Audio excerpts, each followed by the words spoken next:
Welcome back. We're doing creed number 14, God, maker of heaven and earth. This is part 4, and we continue from part 3. In part 4, we're going to talk about the godless solution. Don't believe in God as one who exists and is the creator of heaven and earth. Then you go to Darwin. Darwinism begins with the material world. And that's where he starts and reverse engineers only as far as material evidence can be taken.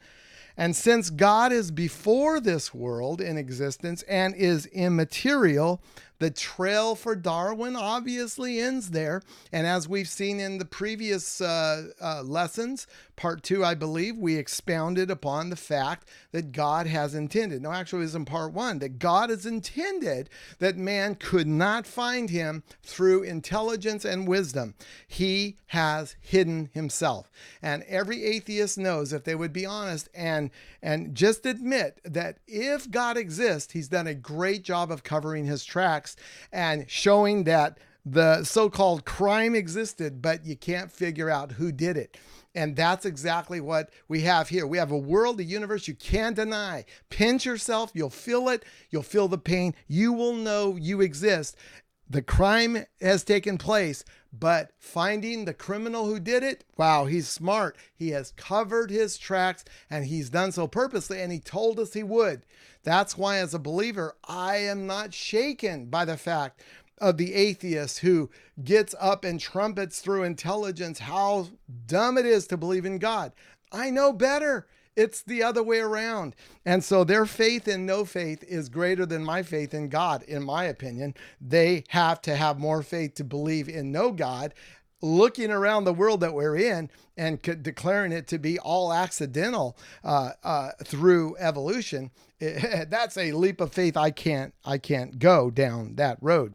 There is a real problem if the designer, the God who designed the world, has built in a purposeful confusion to distract and mislead the confused, non-believing geniuses of this world. And that's what Scripture has shown us in 1 Corinthians chapter 1. We read it in a previous part to this lesson. Please take a look at it again if you didn't get that one. As we've already seen, this is exactly God's design. He, from the beginning, designed the world in such a way so as to confuse and blind those with eyes that see but can't see and ears that hear but can't hear and understand spiritual things. A philosopher named Daniel Dennett came up with an idea about Darwinism by suggesting that Darwinism was like a universal ideological acid that burns through everything until nothing is left. And he described it by saying, put acid into a jar, and then pretty soon it eats the jar and it leaks into the room where it is. And then pretty soon that acid will destroy the room that it's in, and then it will destroy the city that it's in, then it will destroy the world that it's in, and pretty soon you have nothing left. And that's kind of what Darwinism does with its ideas. Darwinism equates to the abandonment of the very idea of God, making him absolutely irrelevant in their minds.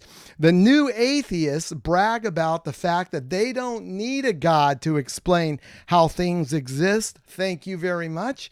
They admit that the universe has the appearance of intelligent design. I love it when I hear Dawkins say this. It is the funniest thing in the world. Yes, I will admit that the universe has the appearance of intelligent design, but it's just like it's a mirage. That's the way they explain it away. It's like it looks like it, but it really isn't. There is no intelligent designer. I've got news for Mr. Dawkins. There is an intelligent designer, and the obvious facts are all around us.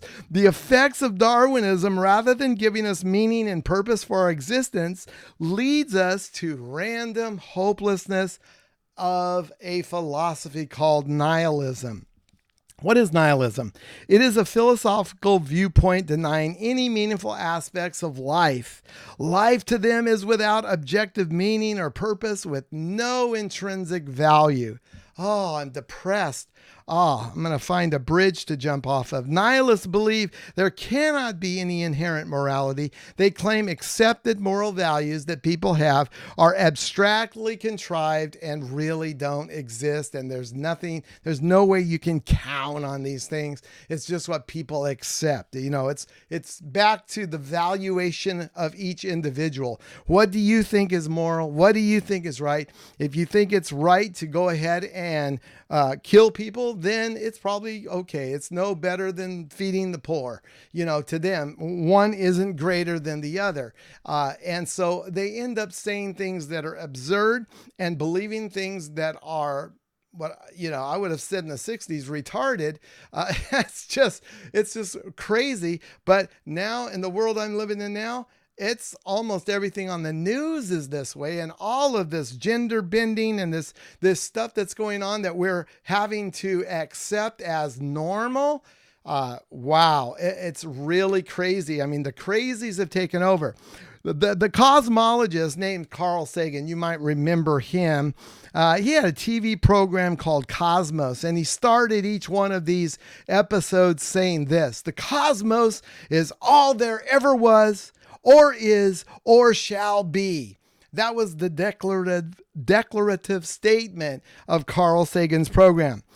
And a statement like this today with the teaching that evolution answers the questions about where life comes from and how things are and how they've randomly and accidentally come into being, this sounds reasonable to that generation. However, we might want to take a look at what God says to a man named Job. In Job chapter 38, verses 1 through 7, New Living Translation, then the Lord answered Job from the whirlwind. That's like a tornado, right? Who is this that questions my wisdom with such ignorant words? He's talking to the guy he loves. He's talking to Job. Job is the hero of the Old Testament, one of them.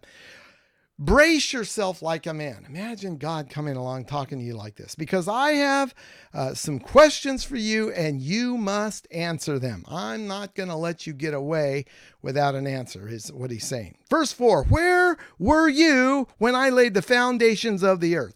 That's what God could say to Carl Sagan, though he wouldn't waste his time because Carl Sagan was a non-believer and God wouldn't deign to give him any communication or even acknowledge his existence. But he says to Job, where were you when I laid the foundations of the earth? Tell me if you know so much.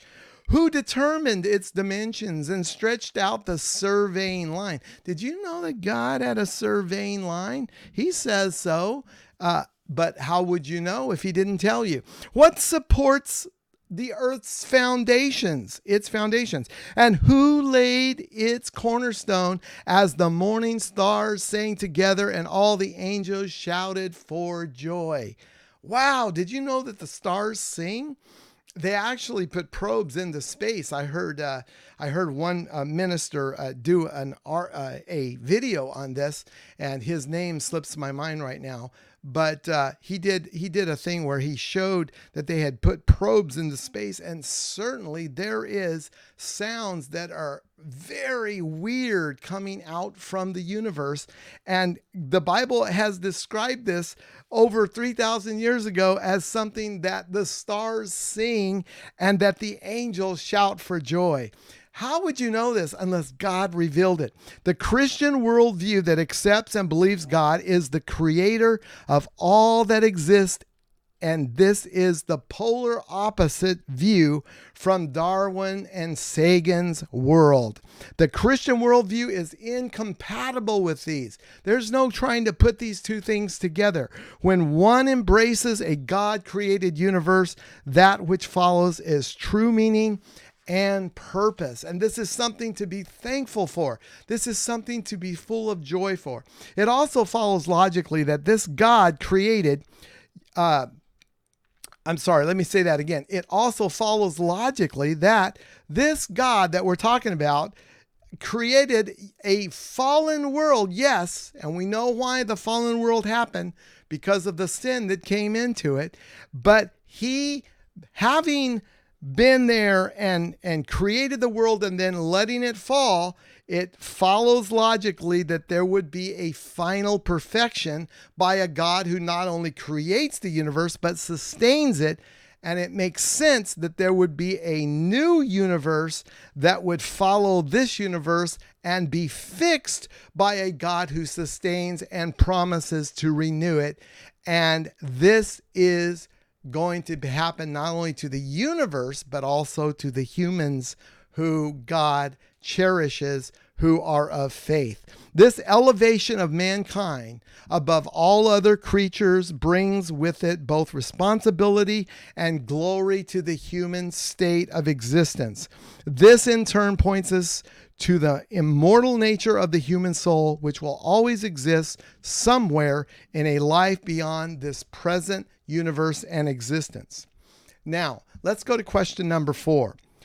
When? That's the question. When did God create the heavens and the earth? This one is really crucial, and I hope you'll pay close attention to it. Our universe is made up of 3 inseparable things: time, space, and material. The world we stand on is material. The body that we have is material. Space is the necessary thing to have material in, and time is the necessary tool to allow God's work to be done in grace. All of these coexist together and are dependent upon one another. None of these can exist without the other. They must all exist together. There is only one universe referenced by God in his own revelation, and to fantasize, as some do, about multi-universes is just that. It's fantasy with no evidence of support. Many of today's atheistic scientists have been pressed by logic to create this make-believe idea of a multi-universe theory. Do you know why they do that? They do this because the probability of this world happening as it currently exists by random, chance, and evolutionary processes, they know are not realistically possible, and they are not probable, unless one can add an unlimited multiplicity of multiple universes into the equation. And that's how they make their stats of probability work, because they just keep adding new universes to the stats until they figure billions and billions of years times billions and billions of universes will eventually get something right, and then things will follow in order. That's their theory. But for the Christian, there is no need for a multi-universe theory. God has not ever indicated such a universe exists or another universe exists, and there is no evidence that one does. The universe we exist in is the center of God's purpose and plan. God says he's going to be king over the earth. He's going to set up his throne on the earth. He could not be doing that if there were other universes and he was doing something similar there or better there. This doesn't make any sense. God shows the core of his purpose and plan, and to seat himself on his throne in the new universe is the plan of God, and therefore would completely destroy the idea that there are multi-universes. Furthermore, the Bible promise of a new heavens and a new earth in the future uses language that only refers to our one and only universe. God created both time and the universe at the same time in the beginning, it says in Genesis 1:1. Hence, time is actually connected to the universe and will cease when the universe is destroyed and it is burned up and no longer needed. God existed before time and lives outside of time and will exist after time, and so will you and I. Time as we know it is connected with only with our existing universe of the heavens and the earth we exist in. The when question is answered in Genesis 1:1, where God declares he created the heavens and the earth that now exist. It was in the beginning of what we now know as time. Hey, thanks for watching today. We're going to do part 5 tomorrow, and it is going to start with question number 5. What about space? We're talking about time, space, and material, and we're answering questions associated with that because these are the tools that God used to do his creation. Thanks for watching. God bless.